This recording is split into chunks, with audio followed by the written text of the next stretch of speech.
Hook, décryptage spirituel. Dans la lignée de la vidéo d'avant où j'ai listé 10 films spirituels, en fait je voulais revenir sur Hook, puis comme je l'ai dit, c'est un de mes films vraiment préférés. Et donc là ça va être une vidéo ultra spoiler, donc si vous n'avez pas vu le film ou que vous voudrez le revoir et que vous voulez pas trop qu'on vous dise ce qu'il y a dedans, bah regardez pas la vidéo, parce que je vais parler de pas mal de scènes emblématiques du film. Alors pourquoi donc Hook c'est un de mes films préférés? Parce que je trouve que c'est super touchant, quelqu'un qui se perd dans la société, quelqu'un qui se perd dans le monde parce qu'il a suivi ce que tout le monde lui a dit de faire, et puis il se rappelle petit à petit de ce qu'il était, de ce qu'il a toujours voulu être. Et donc en fait c'est l'histoire d'un père de famille. Alors ce qu'on sait bien sûr quand on démarre le film, c'est que ça va parler de Peter Pan. Donc on sait évidemment que le Robin Williams, le père, c'est censé être Peter Pan. Voilà, ça c'est ce qu'on sait quand on démarre le film. Mais en fait voilà, dans le film c'est un homme d'affaires qui passe son temps à travailler, qui passe son temps au téléphone, qui zappe complètement ses enfants, qui est pas là du tout pour eux pour jouer avec eux, et donc sa femme elle l'engueule un petit peu en lui disant mais faut à un moment donné que t'arrêtes parce que tes enfants ils vont grandir et tu seras pas là, tu vas pas les voir grandir quoi, tu seras pas là pour eux et c'est maintenant qu'il faut en profiter quoi. Et il a du mal à entendre ça et puis il fait des promesses et il dit qu'il sera, pareil, son fils fait des matchs de baseball, alors il promet qu'il sera présent et puis il est pas présent et puis il fait plein de trucs comme ça. Et il a l'impression de faire de son mieux, il court à droite à gauche et tout, il a l'impression qu'il fait ce qui est important, comme plein de gens font ça. Et donc évidemment, ses relations avec son fils, ça se détériore un petit peu.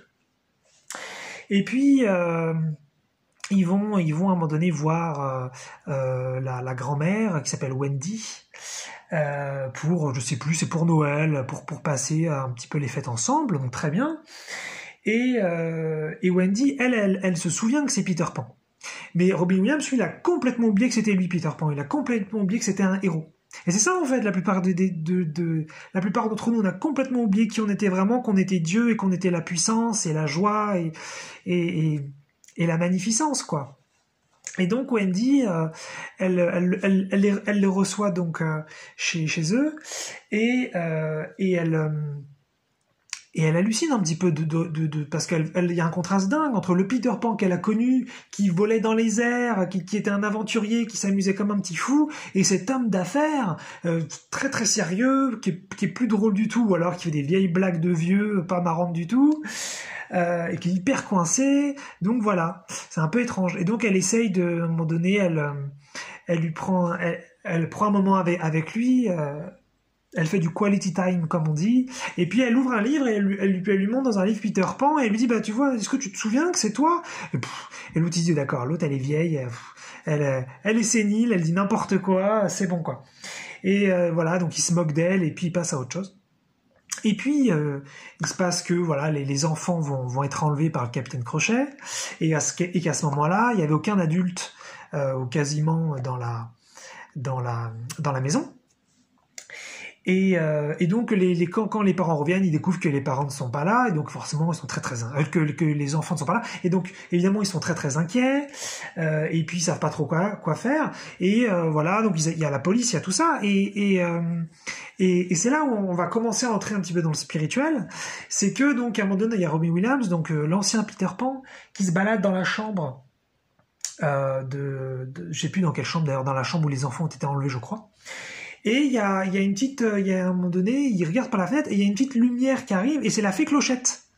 Et la fée Clochette, c'est quoi en fait? C'est la partie de lui qui lui reste, la toute petite partie de lui qui est pas complètement morte, de l'enfant, du divin, de la joie, de l'amour. Et elle arrive comme ça, elle est toute petite, et en fait, donc il est super étonné évidemment. Lui, c'est un adulte de la société, voilà, il est rationnel, il est tout ça, il est cartésien. Et donc il comprend pas c'est quoi ce truc. Et d'ailleurs c'est super rigolo parce qu'à un moment donné donc la fée elle se montre voilà, elle est peut-être, donc ça c'est Julia Roberts dans le film, elle se montre, elle est toute petite, mais voilà, elle est là, elle est visible, elle existe. Et à un moment donné, il gueule comme ça dans la pièce, je ne crois pas aux fées! Et ça tue en fait la fée. Enfin, elle fait semblant de mourir, mais en tout cas, ça lui fait beaucoup de mal. Et c'est génial en fait de voir ça, c'est-à-dire que quand on devient adulte dans cette société, on se rationalise tellement, on oublie tellement la vraie magie, celle qui fait apparaître des objets, qui les fait disparaître et puis qui peut créer des choses merveilleuses comme Merlin le fait. On oublie tout ça et en fait on se met tellement à être violent avec cette partie de nous qui veut continuer de croire à ça, et c'est ça en fait qui s'exprime à ce moment-là dans Robin Williams, dans l'ex Peter Pan. C'est non, je n'y crois pas, non, ça n'existe pas, non, c'est pas vrai, non, c'est faux. Il y a parce que en fait on se l'interdit à nous-mêmes, on se rend non légitime de vivre la beauté, on se rend non légitime de Dieu, et donc il y a une agression envers cet extérieur qui lui se l'autorise. Et donc voilà, ça commence avec ça, puisque il gueule ça sur la fée. Et puis voilà, après ça passe, et puis finalement la fée va l'emmener donc au monde de Neverland. Je sais plus c'est quoi en français le nom du lieu, mais c'est le monde des enfants perdus, c'est le monde de l'aventure, le monde des pirates, tout ça. Donc il l'emmène, et là c'est génial parce qu'en fait, en tant qu'adulte normalisé, qui a complètement oublié ce que c'était que l'existence véritablement, l'essence de l'existence, qui fait vraiment sens dans l'existence, ce qui est pas du tout ce que nous vendent nos sociétés, même s'il peut y avoir des choses bien sûr très très belles dans la société évidemment. Et donc il découvre ce monde de pirates, d'aventures, tout ça, et donc il doit un petit peu s'habituer comme ça, un petit peu s'y faire, mais c'est très bizarre pour lui c'est tordu, et c'est vraiment ça en fait qui est rigolo, c'est qu'en fait on a créé une société qui est complètement tordue, et je dis ça sans que ce soit trop péjoratif, je dis ça c'est cool, on a créé une société complètement tordue, et on a mis de côté tout ce qui était magique, psychique, spirituel, même concret, divin concret, et tout ça nous semble tordu, bizarre, et c'est complètement en fait inversé. Et donc c'est ça, lui il arrive dans un monde qui est vraiment beau, qui est vraiment incroyable, qui est vraiment drôle et aventure, et il trouve ça chelou. Et donc ensuite voilà, il rencontre le capitaine Crochet, et puis donc le capitaine Crochet lui montre ses enfants, et lui dit si vraiment t'es Peter Pan, tiens, voilà, là je les ai mis accrochés à un mât en l'air, enfin ils sont dans un filet en l'air, et voilà, t'as qu'à voler et aller les chercher. Et il se rend compte qu'il peut pas, et qu'il peut pas donc sauver ses enfants, il peut pas sauver en fait ce qu'il a de plus cher, parce que pour ça il va falloir d'abord qu'il se reconnecte au divin. Ça, je trouve ça trop trop beau en fait. Et donc voilà, donc après il y a des péripéties, il se retrouve il se retrouve éjecté du bateau du capitaine Crochet, et puis il va rencontrer donc les enfants perdus de cet endroit complètement magique.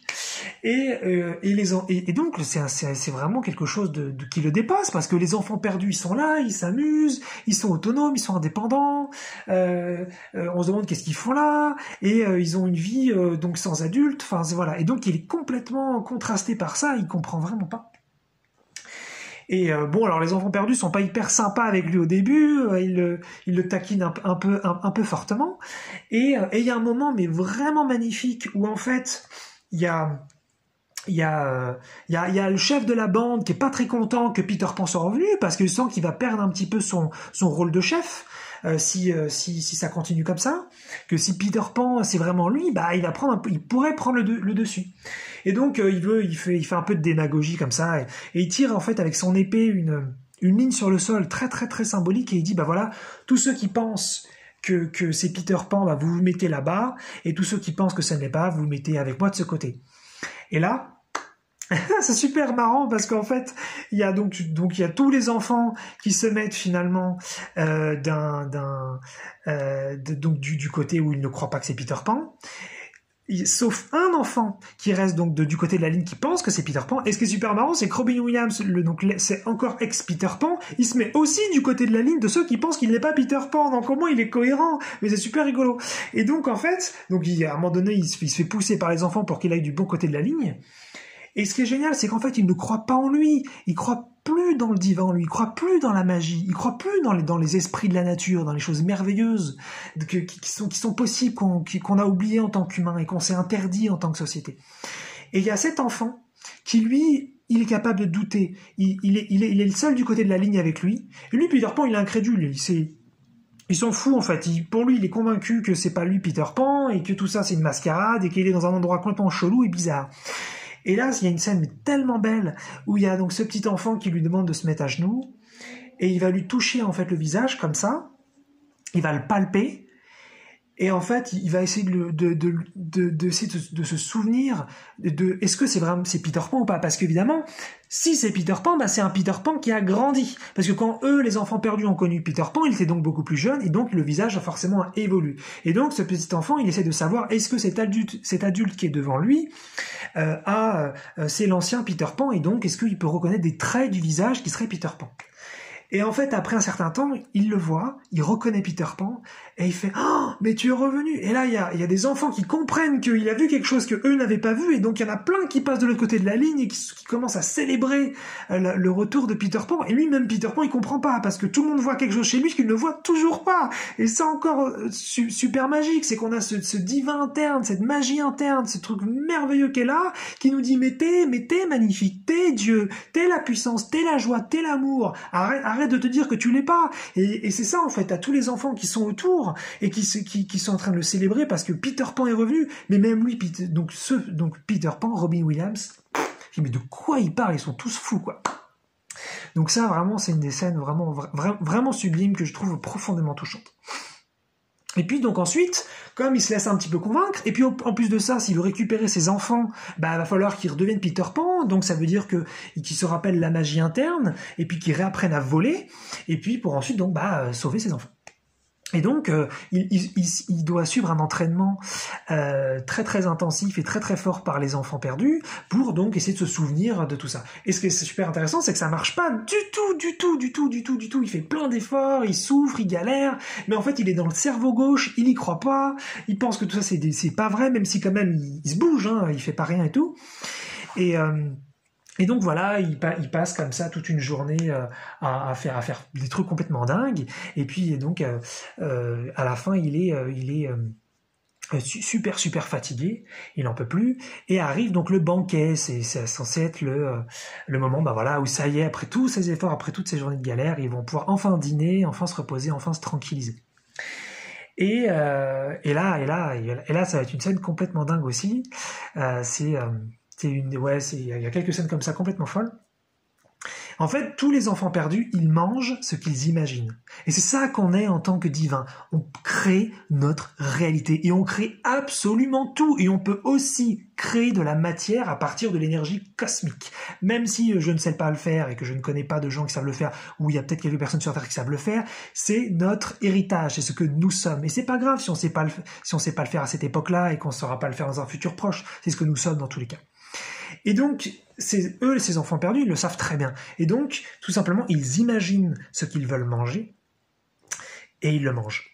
Et en fait, c'est ça qui est top, c'est quand on ne croit pas à ça, quand on pense que c'est pas vrai, eh bien, ça nous semble impossible. Et donc Peter Pan, il essaye de redevenir Peter Pan, mais pour l'instant, il n'est pas encore redevenu Peter Pan. Donc, il les regarde tous en train de manger, mais en fait, ils mangent rien pour lui. Ils mangent du vide. Ils sont tous en train de mâcher rien du tout. Ils ont tous des bols, des fourchettes, des trucs, mais il y a rien dessus. Et donc, il pète un peu un câble au bonhomme Robin Williams. Il dit, et il s'énerve. Il y a la fée Clochette qui est là, et il s'énerve. Il dit, mais c'est n'importe quoi. Moi, j'ai envie de manger. Je suis fatigué. J'en ai assez. Ils sont tous en train de faire semblant. Ils sont tous en train de faire n'importe quoi. Et là, en fait, donc voilà, les enfants, ils essaient de lui dire, mais vas-y, il faut que tu imagines, il faut que tu crées, c'est toi le créateur, c'est à toi de faire. Et lui, ça le saoule, à un moment, il en a un peu ras-le-bol, de tout ça. Et puis, il y a le chef de la bande, donc, qui lui, donc, est encore un petit peu en compétition avec lui, à ce moment-là. Et donc, il commence un petit peu à s'insulter, des insultes très, très marrantes, très, très, très, très enfantines, ou plutôt infantiles. Et voilà, donc ils arrêtent pas de s'envoyer des scuds. Et à un moment donné, c'est génial en fait. Il se rend pas compte, mais il passe un petit peu en cerveau droit. Et il se prend au jeu de l'insulte et de la compétition comme ça entre leaders. Et il prend une cuillère à soupe. Et en fait, il s'en rend pas compte, mais il imagine que dans la cuillère à soupe, il y a de la nourriture qu'il va pouvoir envoyer sur le chef pour lui en mettre dans la tronche et l'embêter. Mais il n'y a rien dans la cuillère à ce moment-là. Et il le fait. et il se rend compte que le chef reçoit quelque chose de concret, de solide, de matériel sur le visage. Et là, ça y est, il comprend qu'il s'est reconnecté à quelque chose. Et il y a tous les enfants qui font ça y est, Peter, tu y arrives, tu redeviens créateur, tu redeviens le divin. Et là, il fait oh, et là, tout d'un coup, il voit que sur la table, il y a de la nourriture partout, et qu'en fait, c'est magnifique, et que tous les plats, tous les mets sont beaux, c'est des couleurs incroyables, c'est des goûts incroyables. Et là, il se met à kiffer comme un ouf, il se met à manger, il se met à se faire plaisir, et puis il boit aussi des liquides qu'il imagine. Et c'est une scène top. Il s'est reconnecté enfin à la magie interne. Enfin.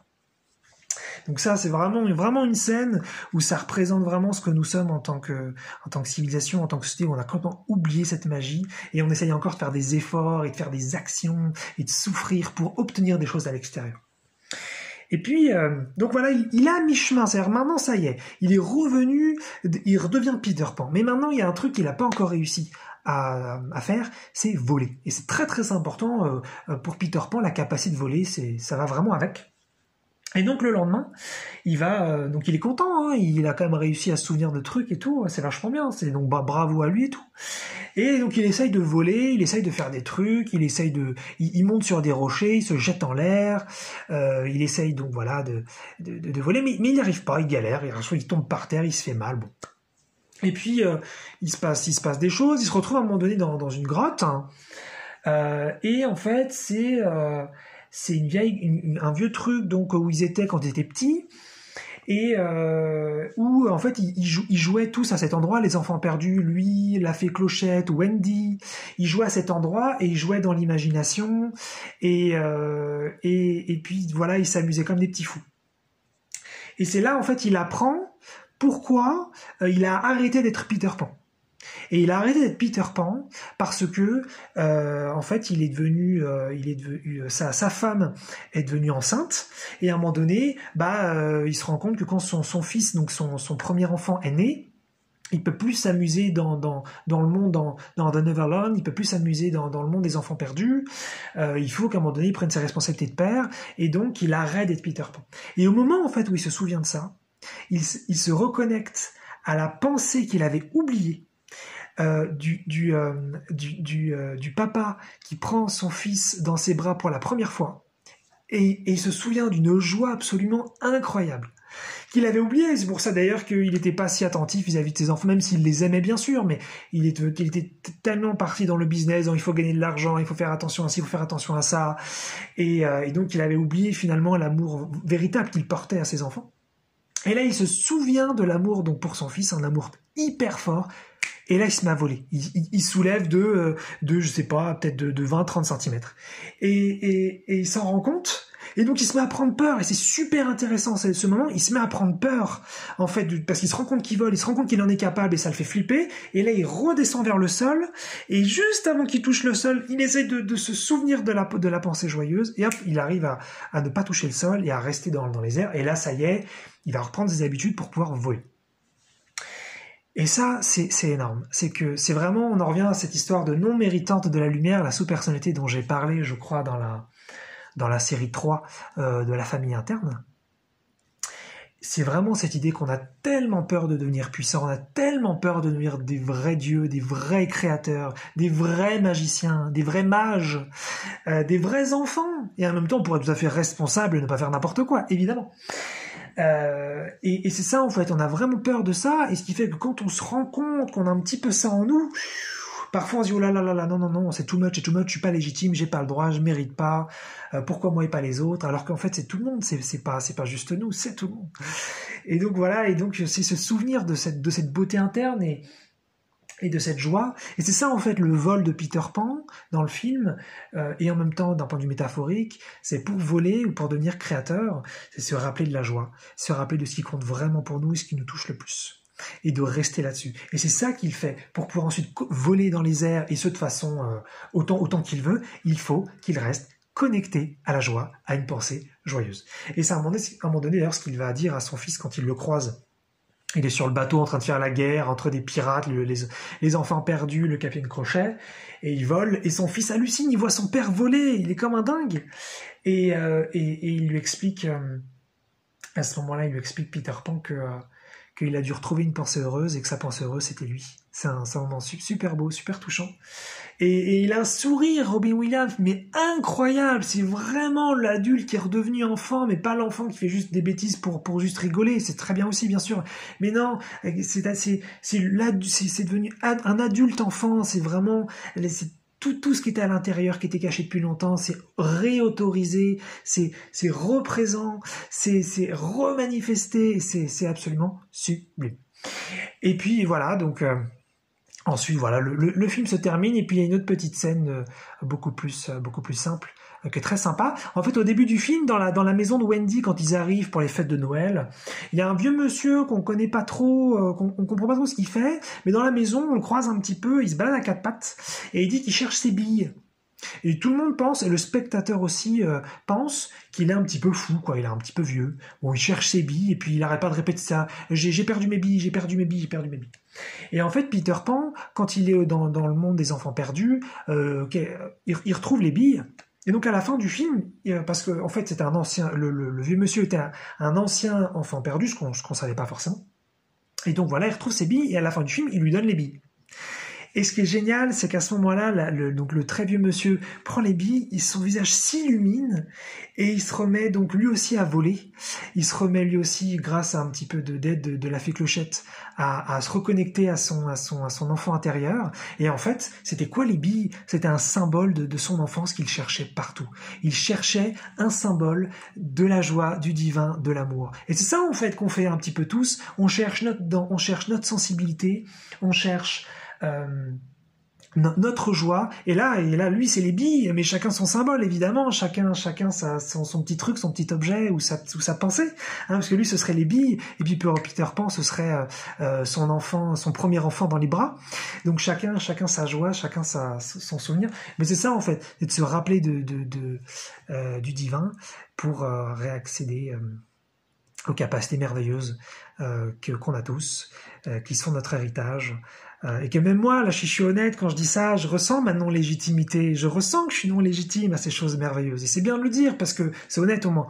Faut pas, si on veut se forcer à être légitime, ça marche pas non plus, donc il faut voir cette non-légitimité en face pour qu'elle puisse être acceptée, qu'elle puisse être baissée ensuite, gentiment, sans la forcer, et qu'ensuite la légitimité puisse prendre le dessus. Et voilà, donc je vous ai fait un petit décryptage spirituel un petit peu long sur Hook, en vous parlant de scènes vraiment magnifiques, vraiment sublimes, qui vraiment, c'est ce qu'on, enfin, on devrait, bien sûr que non, mais c'est ce qu'on pourrait vraiment choisir comme chemin, en tout cas prendre cette direction-là, en tant qu'individu un petit peu perdu dans ce monde normalisé de notre société.